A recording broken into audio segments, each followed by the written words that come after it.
ತುಂಬಾ ಭಯ ಆಗ್ತಾ ಇದೆ. ನಾಳೆನೇ ಹಿಸ್ಟ್ರಿ ಎಕ್ಸಾಮ್ ಇದೆ, ಇನ್ನೂ ಏನು ಓದಿಲ್ಲ. ಹೇಗಾದ್ರೂ ಮಾಡಿ ನಾನು ಪಾಸ್ ಆಗಬೇಕು, ಪಾಸಿಂಗ್ ಪ್ಯಾಕೇಜ್ ಕೊಡಿ ಸರ್, ಏನಾದರೂ ಮಾಡಿ ನಾನು ಸ್ಕೋರ್ ಮಾಡಬೇಕು, ಪಾಸ್ ಆಗಬೇಕು ಅಂತ ಯಾರು ಅಂದ್ಕೊಂಡಿದ್ದೀರಾ, ಇಲ್ಲಿ ನಾನು passing package and scoring package ಎರಡನ್ನೂ ಕೊಡ್ತಾ ಇದ್ದೇನೆ.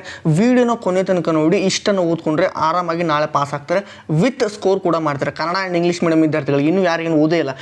ಇಲ್ಲಿ MCQ ಬಿಟ್ಟ ಸ್ಥಳ ಹೊಂದಿಸಿ ಬರೀರಿ, ಕಾಲಾನುಕ್ರಮಣಕ್ಕೆ, map question, each and everything I am gonna cover, ಎಲ್ಲನೂ ನಾನು ಕವರ್ ಮಾಡ್ತಾ ಇದ್ದೇನೆ. ಮಾಡಬೇಕಾಗಿರೋದೇನು, ವೀಡಿಯೋನ ಕೊನೆ ತನಕ ನೋಡಿ, ಕೊಟ್ಟಿರ್ತಕ್ಕಂಥ ಎಲ್ಲ ಪ್ರಶ್ನೆಗಳನ್ನು ಓದಿ. ವೀಡಿಯೋ ಯಾಕೆ ಕೊನೆ ತನಕ ನೋಡಿ ಅಂತ ಹೇಳ್ತೀನಿ ಅಂತಂದರೆ, ನಾನು ಕೇಳೋದನ್ನು ನಿಮ್ಮ ಕಿವಿಗೆ ಅದು ಕೇಳಿಸ್ಕೊಳ್ಳುತ್ತೆ, ಕೇಳಿಸ್ಕೊಂಡು ನಿಮ್ಮ ಮೈಂಡ್ ಸ್ವಲ್ಪನಾದರೂ ನೆನ್ಪಿಟ್ಕೊಳ್ಳುತ್ತೆ ಅನ್ನೋ ಒಂದೇ ಕಾರಣಕ್ಕಷ್ಟೇ.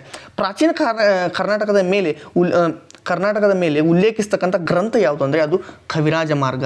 ಇಲ್ಲಿ ನೋಡಿ, which book mentions ancient Karnataka ಅಂದರೆ ಕವಿರಾಜ ಮಾರ್ಗ. MCQ ಕ್ವಶನಲ್ಲಿ ತುಂಬ ಇಂಪಾರ್ಟೆಂಟ್ ಆಗುತ್ತೆ. ರಾಷ್ಟ್ರಕೂಟರ ಸಾಮ್ರಾಜ್ಯವು ಜಗತ್ತಿನ 4 ಶ್ರೇಷ್ಠ ಸಾಮ್ರಾಜ್ಯಗಳಲ್ಲಿ ಒಂದು ಅಂತ ಹೇಳಿರ್ತಕ್ಕಂಥ ಅರಬ್ ಪ್ರವಾಸಿ Sulaiman, the Arab traveller who said the Rashtrakuta empire is one of the 4 great empires of the world, Sulaiman. Okay, next ನಾವು ನೋಡೋದಾದರೆ ದಕ್ಷಿಣ ಭಾರತದ ತಾಜ್ ಮಹಲ್ ಅಂತ ಪ್ರಸಿದ್ಧ ಆಗಿರ್ತಕ್ಕಂಥ ಒಂದು ಸ್ಮಾರಕ. Which monument is known as a Taj Mahal of a South India? Ibrahim Roza. Answer is Ibrahim Roza. Next, ಮಂದಗಾಮಿಗಳ ನಾಯಕರು ಯಾರು?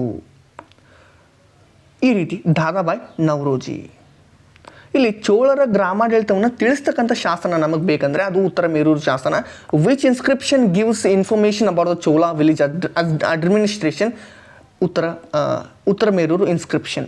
ಮೊಹಮ್ಮದ್ ಬಿನ್ ತುಘಲಕ್ ಪರಸ್ಪರ ವೈರುಧ್ಯಗಳ ಮಿಶ್ರಣ ಅಂತ ಹೇಳಿದ್ದವರು ಯಾರು? ಅದು ಈ V.A. ಸ್ಮಿತ್.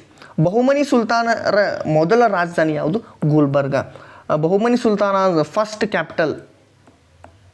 ನೆಕ್ಸ್ಟ್, ಮೂರನೇ ಆಂಗ್ಲ ಮೈಸೂರು ಯುದ್ಧಕ್ಕೆ ಸಂಬಂಧಿಸಿದಂತೆ ಈ ಕೆಳಗಿನ ಯಾವ ಹೇಳಿಕೆ ತಪ್ಪಾಗಿದೆ? ಈ ರೀತಿ ಸ್ಟೇಟ್ಮೆಂಟ್ ಬೇಸ್ಡ್ ಕ್ವಶನ್ ಕೊಡ್ತಾರೆ. ನಾವು ಯುದ್ಧವು ಮಂಗಳೂರು ಒಪ್ಪಂದದೊಂದಿಗೆ ಕೊನೆಗೊಳ್ಳುತ್ತದೆ ಎಂಬುದು ಇದು ತಪ್ಪಾಗಿರ್ತಕ್ಕಂಥದ್ದಲ್ವಾ? ಹಾಗಿದ್ರೆ ನೆಕ್ಸ್ಟ್ ಹೋಗೋಣ. ಅಸಹಕಾರ ಚಳವಳಿ ಹಿಂದಕ್ಕೆ ಪಡೆಯಲು ಕಾರಣವಾದ ಘಟನೆ ಚೌರಾಚೌರಿ ಘಟನೆ. ಕ್ವಶನ್ಸ್ ಎಲ್ಲ ನಾನು ಚರ್ಚೆ ಮಾಡ್ತಾ ಇದ್ದೇನೆ, ನೋಡ್ತಾ ಹೋಗಬೇಕು. ಇಲ್ಲಿ ನೋಡಿ, ಈ ಕೆಳಗಿನಲ್ಲಿ ತಪ್ಪಾದ ಜೋಡಿಯನ್ನು ಗುರುತಿಸಿ ಅಂತ ಕೊಟ್ಟಾಗ ಡಿ ಆಗುತ್ತೆ. ಇಲ್ಲಿ ಡಿ, ಆದಮಾರು ಮಠ ಬಸವೇಶ್ವರರು ಆದಮಾರು ಮಠವನ್ನು ಸ್ಥಾಪನೆ ಮಾಡಿಲ್ಲ. ಇಲ್ಲಿ ಬಿಟ್ಟ ಸ್ಥಳವನ್ನು ತುಂಬಿರಿ, ತುಂಬ ಇಂಪಾರ್ಟೆಂಟ್. ಬಿಟ್ಟ ಸ್ಥಳವನ್ನು ನಾನು ಚರ್ಚೆ ಮಾಡ್ತಾ ಇದ್ದೇನೆ. ಸಿಂಧೂ ಜನರ ಪ್ರಧಾನ ದೇವತೆ ಮಾತೃ ದೇವತೆ ಅಂದರೆ mother goddess. The main deity of the Indus people was. Next ಹೋಗೋಣ. ಹಾಗಿದ್ರೆ ಚಾಲುಕ್ಯರ ಮೊದಲ ರಾಜಧಾನಿ ಅಂದರೆ Manyakheta. The first capital of the later Chalukya was Manyakheta. Guru Granth Sahib Gurmukhi ಲಿಪಿಯಲ್ಲಿ ಇರ್ತಕ್ಕಂಥದ್ದು. ಅದಾದ ನಂತರ ಭಾರತದಲ್ಲಿ ಪೋರ್ಚುಗೀಸರ ಪ್ರಥಮ ಗವರ್ನರ್ ಅಂದರೆ ಫ್ರಾನ್ಸಿಸ್ಕೋ ಡಿ ಅಲ್ಮೆಡಾ. ಆನ್ಸರನ್ನು ಕೊಟ್ಟಿದ್ದೀನಿ, ನೋಡ್ತಾ ಹೋಗಬೇಕು. ಕರ್ನಾಟಕದ ಕೇಸರಿ ಅಂತ ಪ್ರಖ್ಯಾತಿ ಪಡೆದವರು ಗಂಗಾಧರರಾವ್ ದೇಶಪಾಂಡೆ. ನೆಕ್ಸ್ಟ್, ಭಾರತೀಯ ವೈದ್ಯಶಾಸ್ತ್ರದ ಪಿತಾಮಹ ಯಾರು? ಇಲ್ಲಿ ಧನ್ವಂತ್ರಿ. ಅಲ್ಬೇರುನಿಯಾದ ಪ್ರಸಿದ್ಧ ಕೃತಿ ಅಂದರೆ Kitabul Hind. Famous book of Alberuni is ಸಿಖ್ಖರ ಪ್ರಸಿದ್ಧ ಗ್ರಂಥ ಅಂದರೆ Guru Granth Sahib. The holy book of Sikhs is Guru Granth Sahib. Next, Rajaram Mohan Roy ಸ್ಥಾಪನೆ ಮಾಡಿರ್ತಕ್ಕಂಥ ಬಂಗಾಳಿ ಪತ್ರಿಕೆ ಅಂತಂದರೆ ಸಂವತ್ ಕೌಮುದಿ.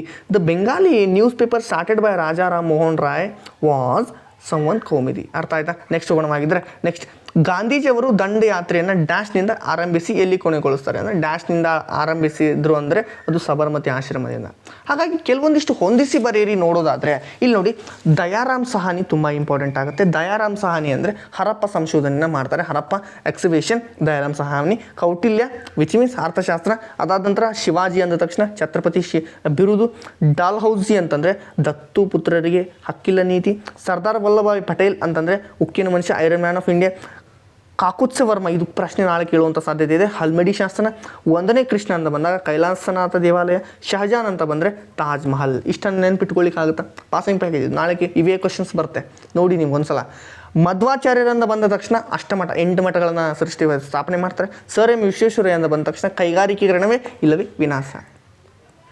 ಇಲ್ಲಿ ಒನ್ ವರ್ಡ್ ಕ್ವಶನ್ಸನ್ನು ನಾವು ಒಂದೊಂದಾಗಿ ನೋಡ್ತಾ ಹೋಗೋದಾದರೆ, ಸಿಂಧೂ ನದಿ ನಾಗರಿಕತೆ ಹಡಗು ಕಟ್ಟಿ ಎಲ್ಲಿ ಪತ್ತೆ ಆಗಿರ್ತಕ್ಕಂಥದ್ದು? Where is the dockyard of the Indus civilisation found? ಲೋತಾಲ್ನಲ್ಲಿ, ಇನ್ ಲೋತಾಲ್. ನೆಕ್ಸ್ಟ್ ಹೋಗೋಣ. ಮೌರ್ಯರ ರಾಜ್ಯ ಲಾಂಛನ ಯಾವುದು? ಧರ್ಮಚಕ್ರ. ಈ ರೀತಿ ಚಕ್ರ, ಅಶೋಕ್ ಚಕ್ರ ಇದೆಯಲ್ಲ ಅದೇ. ಖಿಲ್ಜಿ ಪದದ ಅರ್ಥವೇನು? ಖಡ್ಗಧಾರಿ ಪುರುಷ, swordsman. What is the meaning of the word Khilji ಅಂದರೆ ಸ್ವಾಟ್ಸ್ಮ್ಯಾನ್. ಅದು ಉರ್ದುನಲ್ಲೂ ಅದು ಯಾವುದು ಬರುತ್ತೆ ನೋಡಿ ಅಷ್ಟು. ಷಣ್ಮುತಾಚಾರ್ಯ ಅಂತ ಯಾರನ್ನ ಕರೆಯಲಾಗುತ್ತೆ? ಶಂಕರಾಚಾರ್ಯರನ್ನ ಕರೀತಾರೆ. ಶುದ್ಧಿ ಚಳುವಳಿ ಅಂತಂದ್ರೆ ಹಿಂದೂ ಧರ್ಮವನ್ನು ತ್ಯಜಿಸಿ ಮತ್ತೊಂದು ಧರ್ಮಕ್ಕೆ ಹೋಗ್ತಕ್ಕಂಥವ್ರನ್ನ, ಮತಾಂತರವಾಗ್ತಕ್ಕಂಥ ವ್ಯಕ್ತಿಗಳನ್ನ ಪುನರ್ ಹಿಂದೂ ಧರ್ಮಕ್ಕೆ ಸ್ವೀಕರಿಸುವಂತೆ ಒಂದು ಚಳುವಳಿ ಮಾಡ್ತಕ್ಕಂಥದ್ದು. A movement reconverted people back to Hinduism had to converted to other religion. Mohenjodaro ಪದದ ಅರ್ಥ ಏನಂತ ಕೇಳಿದಾಗ ತಕ್ಷಣ ನೆನ್ಪು ಮಾಡ್ಕೊಂಡ್ಬಿಡಿ, ಮಡಿದವರ ದಿಬ್ಬ. ಕನಿಷ್ಕನು ಬೌದ್ಧ ಧರ್ಮ ಸ್ವೀಕರಿಸಲು ಪ್ರಭಾವ ಬೀರಿರ್ತಕ್ಕಂಥವ್ರು ಯಾರು? ಅಶ್ವಘೋಷ. ರಾಮಾನುಜಾಚಾರ್ಯರ ಸಿದ್ಧಾಂತ ಯಾವುದು ಅಂದರೆ ವಿಶಿಷ್ಟಾದ್ವೈತ ಸಿದ್ಧಾಂತ. What is the philosophy of Ramanujacharya? Vishishtadvaita philosophy. ಬ್ರಿಟಿಷರು ಬಂಗಾಳವನ್ನು ಏಕೆ ವಿಭಜನೆ ಮಾಡ್ತಾರವರು ಅಂತಂದರೆ ಹಿಂದೂ ಮುಸ್ಲಿಮರ ನಡುವೆ ಒಡಕನ್ನು ಉಂಟು ಮಾಡಲು ಬ್ರಿಟಿಷರ ಒಡೆದಾಳುವ ನೀತಿಯನ್ನು ಜಾರಿಗೆ ತಂದರು. To create rift between Hindus and Muslims and implement divided and rule policy. 2 ಅಂಕದ ಪ್ರಶ್ನೆಯನ್ನು ಕೂಡ ನಾನು ಚರ್ಚೆ ಮಾಡ್ತಾ ಇದ್ದೇನೆ. ಭಾರತದಲ್ಲಿ ಉದಯಿಸಿರುವ ಯಾವುದಾದ್ರೂ 2 ಪ್ರಮುಖ ಧರ್ಮಗಳು ಹಿಂದೂ ಮತ್ತು ಜೈನ್. ಭಾರತದಲ್ಲಿ ಯಾವುದಾದ್ರೂ 2 ನೃತ್ಯಗಳು ಯಾವುದು ಅಂತ? ಭರತನಾಟ್ಯ, ಕಥಕಳಿ ನೋಡ್ಕೊಂಬಿಡಿ. ಅದಾದ ನಂತರ ಪ್ಯಾಲಿಯೋಲಿಥಿಕ್, ಮ್ಯೂಸಿಯೋಲಿಥಿಕ್, ನಿಯೋಲಿಥಿಕ್ 3ರಲ್ಲಿ 1 ಫಿಕ್ಸ್. ಭಾರತದಲ್ಲಿ ಸಿಂಧೂ ನದಿ ನಾಗರಿಕತೆಯ ಯಾವುದಾದ್ರೂ 2 ಸಮಕಾಲೀನ ನಾಗರಿಕತೆ. ಈಜಿಪ್ಟ್ ಮತ್ತು ಚೀನಾ, ಮೆಸೊಪೊಟಮಿಯಾ ಯಾವುದಾದ್ರೂ ಬರ್ಕೊಳ್ಳಿ. ವೈದಿಕ ಕಾಲದಲ್ಲಿ 2 ಮಹಿಳಾ ವಿದ್ವಾಂಸರನ್ನ ಹೆಸರಿಸಿ, ಅಂದರೆ 2 female scholars of Vedic period, Gargi, Maitreyi. ವರ್ಧನರ ಇತಿಹಾಸ ರಚನೆಗೆ ಸಹಾಯಕವಾಗಿರುವ 2 ಮೂಲಾಂಶಗಳು ಯಾವುವು ಅಂದರೆ ಸಿಯುಕಿ ಮತ್ತು ಹರ್ಷಚರಿತ. ಕನ್ನಡದ ಪ್ರಥಮ ನಾಟಕ ಅಂತಂದರೆ ಫಸ್ಟ್ ಪ್ಲೇ ಇನ್ ಕನ್ನಡ ನಾಟಕ ಅಂತಂದರೆ ಅದು ಒಂದು ನಿಮಿಷ ಇಲ್ಲಿ ಸ್ವಲ್ಪ ತಪ್ಪಾಗಿದೆ. ಕನ್ನಡದ ಪ್ರಥಮ ನಾಟಕ ಅಂತಂದರೆ ಅದು ಮಿತ್ರವಿಂದ ಗೋವಿಂದ. ಬರೆದವರು ಸಿಂಗರಾಯ. ಅದನ್ನಷ್ಟೇ ನೆನ್ಪಿಟ್ಕೊಳ್ಳಿ. ಅದಾದ ನಂತರ ಬಹುಮನಿ ಮನೆತನದ 2 ರಾಜಧಾನಿ ಗುಲ್ಬರ್ಗ ಮತ್ತು ಬೀದರ್. ಶಂಕರಾಚಾರ್ಯರು ಎಲ್ಲಿ ಮತ್ತು ಯಾವಾಗ ಜನಿಸ್ತಾರೆ ಅಂದರೆ ಕೇರಳದ ಕಾಲಡಿಯಲ್ಲಿ 788ರಲ್ಲಿ. ನೆಕ್ಸ್ಟ್, ಸೂಫಿ ಪಂಥಗಳನ್ನು ಹೆಸರಿಸಿ. ಚಿಸ್ತಿ, ಸುಹರ್ವರ್ದಿ, ಖಾದ್ರಿ, ನಕ್ಷಬಂದಿ. ಪ್ಲಾಸಿ ಕದನ ಯಾರ್ಯಾರ ಮಧ್ಯೆ ನಡೀತೆ ಅಂದರೆ Sirajuddaula, British East India company. Next ನೋಡೋದಾದರೆ ಇಲ್ಲಿ ಭಾರತದ ಮೊದಲ ಸ್ವಾತಂತ್ರ್ಯ ಸಂಗ್ರಾಮಕ್ಕೆ ತಕ್ಷಣದ ಕಾರಣವೇನು?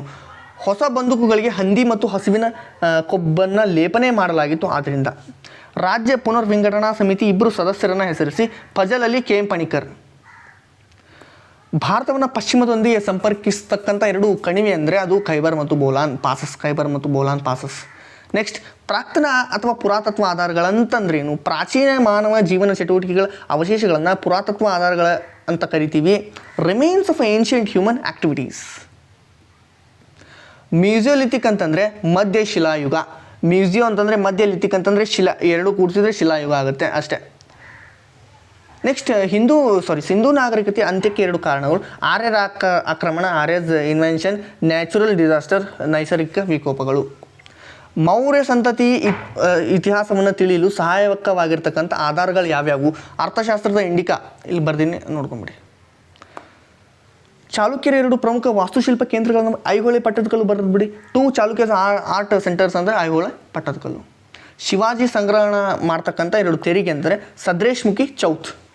2 taxes collected by Shivaji, Chauth and Sardeshmukhi. Chikkadevaraja Wodeyar ಬಿರುದು ನವಕೋಟಿ ನಾರಾಯಣ, ಕರ್ನಾಟಕ ಚಕ್ರವರ್ತಿ. 2 titles of Chikka Devaraj Wadiyar.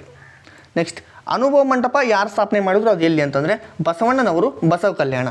ಸಹಾಯಕ ಸೈನ್ಯ ಪದ್ಧತಿ ಯಾವುದಾದ್ರೂ 2 ನಿಬಂಧನೆ ಅಂತಂದರೆ ಬ್ರಿಟಿಷರ್ ಸೈನ್ಯವನ್ನು ಆಶ್ರಯದಲ್ಲಿ ಇಟ್ಕೊಳ್ಳೋದು, ವೆಚ್ಚವನ್ನು ಭರಿಸೋದು. ಅಷ್ಟು ಇಂಗ್ಲೀಷಲ್ಲಿ ಕೊಟ್ಟಿದೆ, ನೋಡ್ತಾ ಹೋಗಿ. ಸ್ವಾಮಿ ವಿವೇಕಾನಂದರು ಪ್ರಕಟಣೆ ಮಾಡಿರ್ತಕ್ಕಂಥ ಪತ್ರಿಕೆಗಳು, ಕೃತಿಗಳು ಅಥವಾ ಪತ್ರಿಕೆಗಳು. ಓಕೆ, ಪ್ರಬುದ್ಧ ಭಾರತ, ಉದ್ಬೋಧನ. ನೆಕ್ಸ್ಟ್, ಬೆಳಗಾವಿ ಅಧಿವೇಶನ ಯಾವಾಗ ಮತ್ತು ಎಲ್ಲಿ ನಡೆಯುತ್ತೆ ಅಂತಂದರೆ 1924ರಲ್ಲಿ ಮಹಾತ್ಮ ಗಾಂಧೀಜಿಯವರು ಅದನ್ನು ಅಧ್ಯಕ್ಷತೆ ವಹಿಸಿದ್ರು.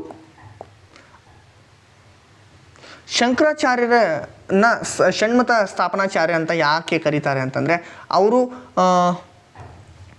6 ಪ್ರಮುಖ ಹಿಂದೂ ಆರಾಧನಾ ಪದ್ಧತಿಗಳನ್ನು ಸೌರ, ಶೈವ, ವೈಷ್ಣವ ಇತ್ಯಾದಿಗಳನ್ನು ವ್ಯವಸ್ಥೆಗೊಳಿಸಿ ಪುನರ್ಜೀವನಗೊಳಿಸಿದ್ರು. ಹೀಗಾಗಿ ಅವ್ರನ್ನ ಆ ರೀತಿ ಕರೀತಾರೆ. ಇನ್ನೊಂದು ಆನ್ಸರ್ ಕೂಡ ಇದೆ, ಅದನ್ನು ನೆಕ್ಸ್ಟ್ ಹಿಂದಿನ ಒಂದು ವಿಡಿಯೋದಲ್ಲಿ ನೋಡಿದ್ದೆ. ಈಗ ಕಾಲಾನುಕ್ರಮಣಿಕೆ ಕಾಲಾನುಕ್ರಮವಾಗಿ ಬರೀರಿ ಅಂತ ಇದೆಯಲ್ವಾ, ಇಲ್ಲಿಗೆ ಒಂದು ಸ್ವಲ್ಪ ಇಂಪಾರ್ಟೆಂಟ್ ಕೊಟ್ಟಿದ್ದೀನಿ. ತುಂಬ ಅಂದರೆ ತುಂಬ ಇಂಪಾರ್ಟೆಂಟ್ ಆಗುತ್ತೆ. ಇಷ್ಟನ್ನು ನಾವು ಓದಲೇಬೇಕಾಗತ್ತೆ. ಮೌರ್ಯರ ಸಾಮ್ರಾಜ್ಯ ಸ್ಥಾಪನೆ ಮೊದಲು ಬರುತ್ತೆ. ಎಷ್ಟು ಕೊಡ್ತೀನಿ ಅಷ್ಟು ಓದ್ಕೊಂಬಿಟ್ರಿ. ನಾಳೆ ಬಂದು ಕಮೆಂಟ್ ಮಾಡಿ ಹೇಳ್ತೀರಾ ಇವೇ ಬಂದಿತ್ತು ಸರ್ ಅಂತ. ಮೊದಲ ಪಾಣಿಪತ್ ಕದನ ಫ್ರೆಂಚ್ ಈಸ್ಟ್ ಇಂಡಿಯಾ ಕಂಪ್ನಿ. ಅದಾದ ನಂತರ ಮೈಸೂರು ರಾಜ್ಯಕ್ಕೆ ಮರುನಾಮಕರಣ, ಕರ್ನಾಟಕ ಅಂತ ನಾಮಕರಣ ಮಾಡಿರ್ತಕ್ಕಂಥದ್ದು. ನರ್ಮದಾ ನದಿ ಕಾಲದ ಬ್ಯಾಟಲ್ ಆಫ್ ನರ್ಮದಾ ರಿವರ್ ಮೊದಲನೇ ತೈರನ್ ಯುದ್ಧ, ಸತಿ ಸಹಗಮನ ಪದ್ಧತಿ ಭಾರತ ಬಿಟ್ಟು ತೊಲಗಿ ಚಳುವಳಿ, ಇದು 1942. ನೆಕ್ಸ್ಟ್ ಈಗ ಮಾರ್ಕಿಂಗ್ ಲೊಕೇಶನ್ಸ್ ಮ್ಯಾಪ್ ಕ್ವಶನ್ಸನ್ನು ನಾನು ಇಂಪಾರ್ಟೆಂಟ್ ಕೊಡ್ತಾ ಇದ್ದೀನಿ. ತಕ್ಷಶಿಲಾ, ಪಾಟ್ಲಿಪುತ್ರ, ಬಾದಾಮಿ, ಕಂಚಿ, ಹಳೆಬೀಡು, ಆಗ್ರಾ, ಹಂಪಿ, ಇಷ್ಟನ್ನು ನೀವು ಇಂಪಾರ್ಟೆಂಟ್ ಅಂತ ನೋಡ್ಕೊಳ್ಳೇಬೇಕಾಗುತ್ತೆ. ಇವಿಷ್ಟು ಇಂಪಾರ್ಟೆಂಟ್. ಹಾಗಿದ್ರೆ ಸರ್ 5 ಮತ್ತು 10 ಅಂಕದ ಪ್ರಶ್ನೆಗಳನ್ನು ಕೊಡ್ತಾ ಇದ್ದೀನಿ, ನೋಡ್ಕೊಂಬಿಡಿ. ಮಹಾವೀರನ ಜೀವನ ಮತ್ತು ಬೋಧನೆ, ಅಲ್ಲಾವುದ್ದೀನ್ ಖಿಲ್ಜಿ ಸುಧಾರಣೆಗಳು. ಸರ್ ನಮಗೆ ಇದು ಹೇಗೆ ಉತ್ತರ ಬರೀಬೇಕು ಅಂತ ತಲೆ ಕೆಡಿಸ್ಕೋಬೇಡಿ. ಇಲ್ಲಿ ನಾನು ಏನು ಮಾಡ್ತಾ ಇದ್ದೀನಿ ಅಂತಂದರೆ, ಎಷ್ಟು ನಾನು ಕ್ಲಾಸಸ್ ಮಾಡಿದ್ದೀನಲ್ಲ ಎಲ್ಲ ಕ್ಲಾಸಸ್ಸನ್ನು ನಾನು ಡಿಸ್ಕ್ರಿಪ್ಷನಲ್ಲಿ ಲಿಂಕ್ ಕೊಟ್ಟಿರ್ತೀನಿ, ಹೋಗಿ ನೋಡ್ಬೇಕು ನೀವು. ಅಂದಾಗ ಮಾತ್ರ ಅದು ಪಾಸ್ ಆಗ್ಲಿಕ್ಕೆ ಸಾಧ್ಯ ಆಗುತ್ತೆ. ಮಹಾವೀರನ ಜೀವನ ಮತ್ತು ಬೋಧನೆ ಕ್ಲಾಸ್ ಮಾಡಿದ್ದೀನಿ, ಅಲ್ಲಾವುದ್ದೀನ್ ಖಿಲ್ಜಿಯ ಸುಧಾರಣೆಗಳು ಕ್ಲಾಸ್ ಮಾಡಿದ್ದೀನಿ, ಬ್ರಿಟಿಷರ ಆಡಳಿತದ ಮೇಲೆ ಬೀರಿರ್ತಕ್ಕಂಥ ಪ್ರಭಾವ, impact of British rule in India, Karnataka ಏಕೀಕರಣ ಚಳುವಳಿ, ಆರ್ಯರ ರಾಜಕೀಯ ಸಾಮಾಜಿಕ ಧಾರ್ಮಿಕ ಜೀವನ, ಗುಪ್ತರ ಕಾಲವನ್ನು ಸುವರ್ಣಯುಗ ಅಂತ ಹೇಗೆ ಕರೀತಾರೆ ವಿವರಿಸಿ, ಅಕ್ಬರ್ನ ಜೀವನ ಮತ್ತು ಸೈನಿಕ ಸಾಧನೆಗಳು, ಅದಾದ ನಂತರ ಭಾರತದ ಮೊದಲ ಸ್ವಾತಂತ್ರ್ಯ ಸಂಗ್ರಾಮ, ಹೊಯ್ಸಳರ ವಾಸ್ತುಶಿಲ್ಪದ ಪ್ರಮುಖ ಲಕ್ಷಣಗಳನ್ನು ಬರೆಯಿರಿ 5-10 ಅಂಕಕ್ಕೆ. ಅದಾದ ನಂತರ ತಾಳಿಕೋಟಿ ಕದನದ ಪ್ರಮುಖ ಪರಿಣಾಮಗಳು, ಸೋರಿಕೆ ಸಿದ್ಧಾಂತ. ನೆಕ್ಸ್ಟ್ ನೋಡೋದಾದರೆ ರಾಷ್ಟ್ರೀಯ ಉದಯದ ಕಾರಣದ ಪ್ರಮುಖ ಅಂಶಗಳು, ಬುದ್ಧನ ಜೀವನ ಮತ್ತು ಬೋಧನೆ 10 ಮಾರ್ಕ್ಸಿಗೆ, ಇಮ್ಮಡಿ ಪುಲಿಕೇಶಿ 10 ಮಾರ್ಕ್ಸಿಗೆ, ಮೊಹಮ್ಮದ್ ಬಿನ್ ತುಘಲಕನ ಆಡಳಿತಾತ್ಮಕ ಪ್ರಯೋಗಗಳು 10 ಮಾರ್ಕ್ಸಿಗೆ, ಸರ್ ಎಂ ವಿಶ್ವೇಶ್ವರಯ್ಯ 10 ಅಂಕಕ್ಕೆ. ಅದಾದ ನಂತರ ನೆಕ್ಸ್ಟು ನಿಮಗೊಂದು ಕ್ವಶನ್ ಕೊಡ್ತಾ ಇದ್ದೆ ನಾವು, ಇಬ್ರಾಹಿಂ ರೋಜಾ ಯಾರು ಕಟ್ತಾರೆ, ಅದಾದ ನಂತರ ದಂಡಿ ಯಾತ್ರೆಯನ್ನು ಯಾರು ಮಾಡ್ತಾರೆ, ಅದಾದ ನಂತರ ಸತಿ ಸಹಗಮನ ಪದ್ಧತಿ ಯಾವಾಗ ಜಾರಿಗೆ ಬಂತು ಅಂತ ಒಂದು ಪ್ರಶ್ನೆಯನ್ನು ಕೊಟ್ಟಿದ್ದೀನಿ ನಾನು. ನೀವು ಅದನ್ನು ನೋಡಲೇಬೇಕಾಗುತ್ತೆ. ಇದಿಷ್ಟು ಈ ಒಂದು ವಿಡಿಯೋದಲ್ಲಿ. ಮತ್ತೆ ಮುಂದಿನ ಒಂದು ವಿಡಿಯೋದಲ್ಲಿ ಸಿಗ್ತಾ ಇದ್ದಾನೆ. ನಿಮ್ಮ ಸ್ನೇಹಿತರಿಗೂ ಈ ಒಂದು ವಿಡಿಯೋನ ಶೇರ್ ಮಾಡಿ. ಈ ಒಂದು PDF ಟೆಲಿಗ್ರಾಮ್ ಚಾನಲಲ್ಲಿ ಹಾಕಿದ್ದೇನೆ, ಹೋಗಿ ತಗೊಳ್ಳಿ. Thank you.